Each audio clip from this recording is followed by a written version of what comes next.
Aiken's Salvation Army is teaming up with First Baptist Church for a free Thanksgiving meal. It's the Come to the Table community meal at First Baptist Church. Volunteers are preparing to serve more than 1,000 meals. The Salvation Army says it's not just about food, but offering a place to belong for people facing loneliness or hardship. Individuals receiving a canned good or some other kind of pre-packed food box is one thing. However, it does restore humanity back to those that have lost it by allowing individuals to simply come and to gather together and to receive a very good Southern Thanksgiving meal and to be a part of something that, again, is bigger than themselves. The event is Thanksgiving Day from 11 a.m. to 1 p.m. at First Baptist Church in Aiken. And of course, local food banks are also getting ready to serve those in need for the big day tomorrow. Every year, Golden Harvest feeds people on Thanksgiving Day at the Master's Table Community Kitchen. Yesterday and today, staff have been prepping food for the community. They'll serve turkey, greens, bread, and a lot more. Do it every day, it's not because of a check. It's beyond that.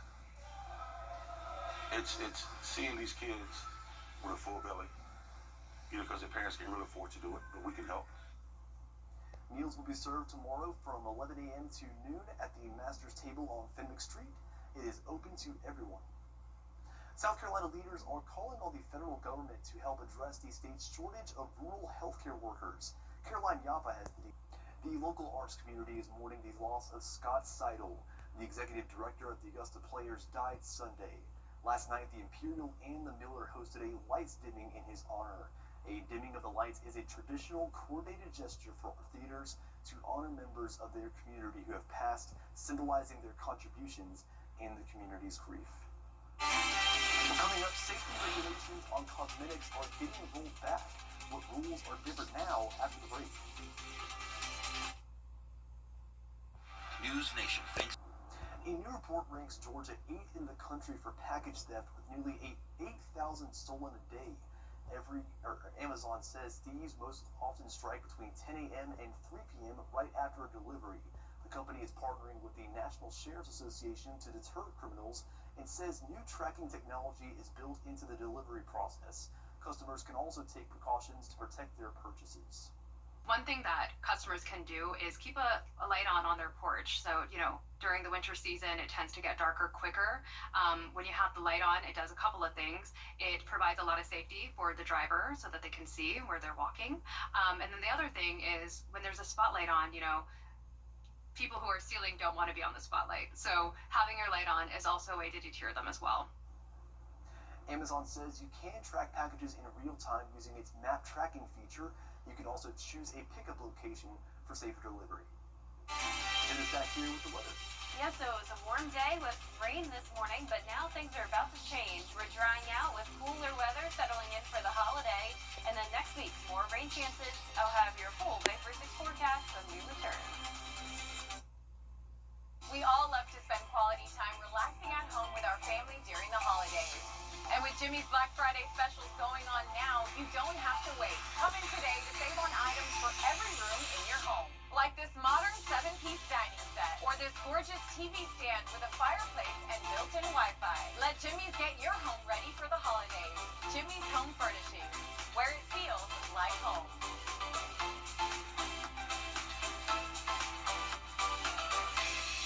Did you work at a DOE? It is a Viper 6 alert day as we track severe weather. The live Viper 6 weather team is coverage you can count on for the entire CSRA. Weather headlines on News Channel 6, brought to you by Southpaw Roofing. Closed captioning on News Channel 6 is sponsored by Hearing Associates of South Carolina. Now, your most accurate forecast with WJBF Live Viper 6. Welcome back. The sun has set and we're left with clear skies this evening on our Terry Lambert Hyundai Skyview cam outside the station. We're sitting at 65 degrees, still pretty mild with a southwest wind of 5 miles per hour.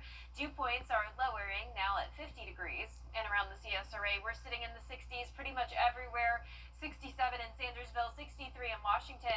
Aiken, you're at 61 and 64 in Barnwell. So we had this cold front move through this morning. That's what brought us the cloud cover and rain. Now high pressure is settling in, and that will bring us lots of sunshine just in time for a holiday forecast tomorrow. Upper 30s in the morning, so that puts it around 30 degrees colder than it was this morning. So definitely dress accordingly if you're out and about early with your friends or family members. And then as we go into the afternoon, I'm going with 60 in Augusta, but a lot of places will top off only in the 50s. And then for Black Friday morning, if you're hitting the shops early on, you definitely need to dress warm. Maybe buy a winter coat, as temperatures will be dropping to 28 at 6 a.m. when you factor in that northwest wind, feeling as low as the mid-20s. Now here's a look at the game day forecast for both Friday and Saturday. Whether you're going to Atlanta or Columbia, temperatures are the same. Mid-40s, definitely colder than normal for this time of the year at kickoff. But the good news is that look at the rain chances all across the southeast, 0%. And we're going to see a good amount of sunshine. So for Small Business Saturday back here in town, we're going to be starting out at 26 degrees, then climbing to 52 in the afternoon. Still no rain at that point, but we will start to see more cloud cover, and that's going to be the case early next week. Very overcast skies with rain, as we'll be in this wedge setup with an area of low pressure and a warm front to our south and high pressure to our north, driving in this cooler air with highs still only topping off in the 50s and 60s. But our low temperatures tonight, once again, in the mid to upper 30s, and highs tomorrow are going to be in the upper 50s, with some places maybe getting to the 60-degree mark. Now, our 10-day forecast is showing even colder temperatures for Friday and Saturday, but still dry. Then those rain chances increase to 30% on Sunday, 40 on Monday, and then Tuesday looks to be our wettest day out of the week. After that system moves through, it will still be cool to end the first week of December with more rain chances over the following weekend. Now, congratulations to today's umbrella winner. That is Brenda Lipham from Blythe, Georgia. Brenda, you can pick up your Viper 6 umbrella here at the station and sign up to win yours on WJBF.com.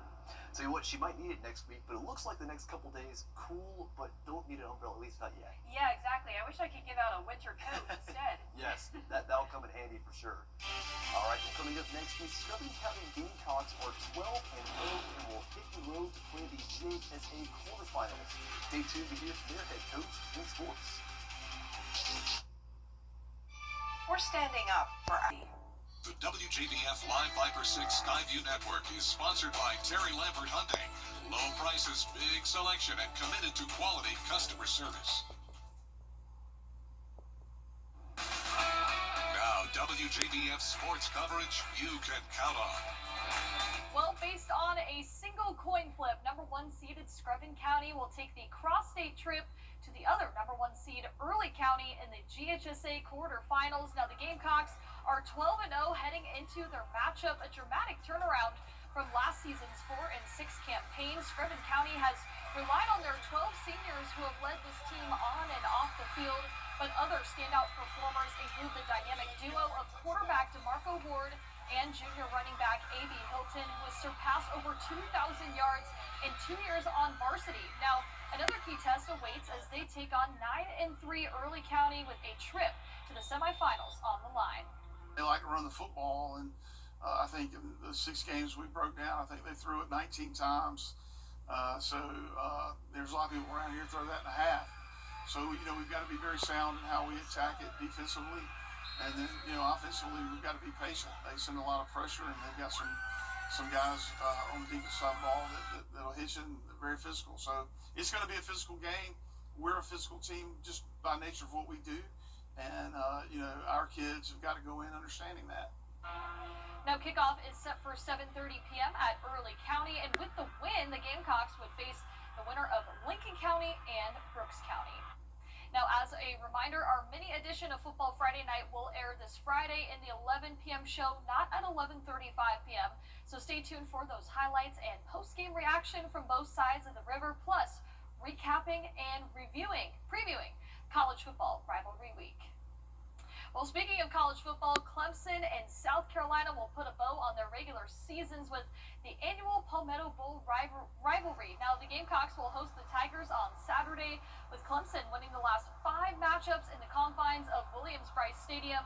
But last season, the Gamecocks came out victorious with the 17-14 win on the road. We all remember this one thanks to Lenoris Sellers, the touchdown run in the 4th quarter. The 6-5 Tigers, though, already bowl eligible this season, but the 4-7 Gamecocks are looking to end their season on a high note and to keep the Palmetto Bowl trophy for the 2nd straight year.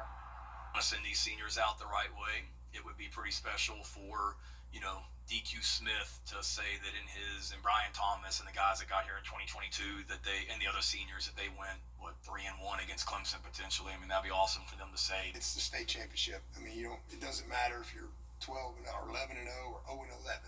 This game is, it means a lot to a lot of people. It's a forever game. Now kickoff is set for noon on the SEC network. I will be there to cover that game, and I'm just hoping that it is going to be as close this year as it was last year. I hope so too. If you know who a pull for online, you know. You'll be right back. Thanks, Gianna. At Lionel Smith Limited, we can. You can't always choose the weather, but you can choose your weather app. Go with the most accurate and most trusted, the Line 536 mobile app. Download it today. For the best in unique men's sports. Our 10-day forecast is showing a beautiful Thanksgiving forecast, starting out cold at 37, then climbing only into the upper 50s to low 60s, then dropping even more Friday and Saturday, lows in the 20s, highs in the 50s, then rain chances, cloud cover, and still staying cool to start the first week of December. Well, tomorrow is Thanksgiving, but the countdown to 2026 has already begun with the New Year's Eve ball officially unveiled in Times Square. With the New Year's around the corner, they have a brand new New Year's Eve ball. The Constellation Ball made its inaugural ascent on the 139-foot pole atop One Times Square. This new ball is covered in more than 5,280 Waterford crystals, nearly twice the amount of its predecessor, and for the first time, the ball will feature circular crystals. Well, I'll tell you what, that'll be something to see when, hard to believe, it'll be a little bit over a month from now. Yeah, I know. Always an exciting time. It's a beautiful New Year's Eve ball this year. But yeah, I mean, for me, I like to take things one day at a time. Thanksgiving tomorrow, Christmas about a month from now, and then that New Year's will be here before you know it. 2025 has flown by. I don't know about you guys, but for me it has. Yes, that's it me has. too. Yeah. All good things. Well, that's our report for now. News Channel 6 continues at 7 o'clock right after World News Tonight. Have a good evening.